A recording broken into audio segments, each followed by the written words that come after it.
धर्मनगरी मथुरा वृंदावन में एकादशी के पावन अवसर पर पंचकोशीय परिक्रमा के दौरान आस्था का विशाल सैलाब उमड़ पड़ा। दंडी महाराज श्री रितेश्वर जी के साथ कदम से कदम मिलाकर लाखों श्रद्धालु परिक्रमा में सहभागी बने। इस अवसर पर भक्तों ने यमुना तट पर दीपदान किया और घाटों पर दीप प्रज्वलित कर पुण्य लाभ अर्जित किया। परिक्रमा के दौरान दंडी महाराज श्री रितेश्वर जी ने यमुना मैया की महाआरती कराई, जिसमें देश के कोने कोने से आए श्रद्धालु शामिल हुए। भक्तों ने महाराज जी के चरणों में दर्शन कर आशीर्वाद प्राप्त किया। पंचकोशीय परिक्रमा को वृंदावन में विशेष धार्मिक महत्व प्राप्त है, जिसे श्रद्धालु आत्मिक शांति और पुण्य की प्राप्ति का माध्यम मानते हैं। विशेष आकर्षक यह रहा कि दंडी महाराज श्री रितेश्वर जी के धर्म दंड के आशीर्वाद की एक झलक पाने के लिए श्रद्धालु लाडली निकुंज तक खिंचे चले आए। इस धार्मिक आयोजन में वृंदावन के प्रमुख संत महात्मा भी उपस्थित रहे, जिससे वातावरण पूरा आध्यात्मिक हो गया। श्रद्धालुओं का कहना है कि वृंदावन आकर यदि दंडी महाराज श्री रितेश्वर जी के दर्शन हो जाएं, तो केवल आशीर्वाद ही नहीं बल्कि आत्मा को भी गहरी शांति की अनुभूति होती है।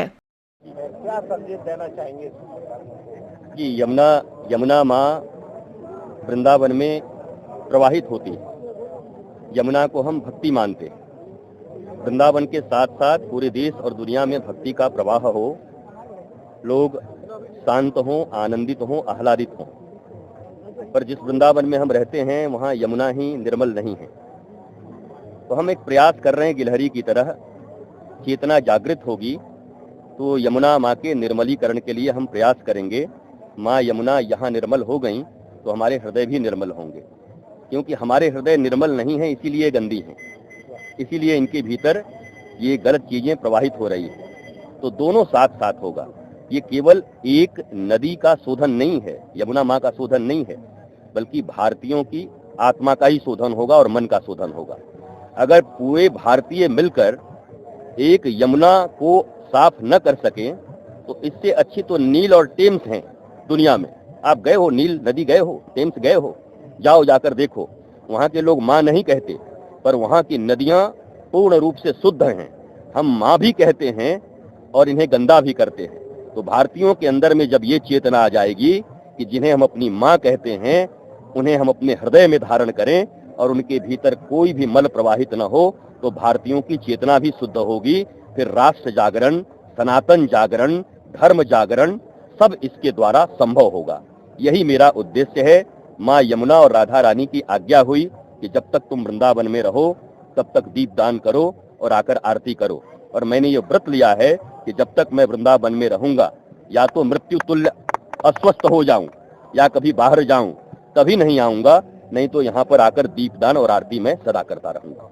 मैं तो लाडली निकुंज वन से निकलता हूँ और यहाँ यमुना जी में आता हूँ। हमारी कोई पद यात्रा नहीं है। वृंदावन में लाखों तीर्थयात्री आते रहते हैं और सबको आकांक्षा होती है। उन्होंने कभी देखा हुआ होगा, क्योंकि बरसों पहले हम बहुत चैनलों पर रहा करते थे, राष्ट्र और सनातन के विषय में बोला करते थे। तो कभी न कभी सब देखे जाने।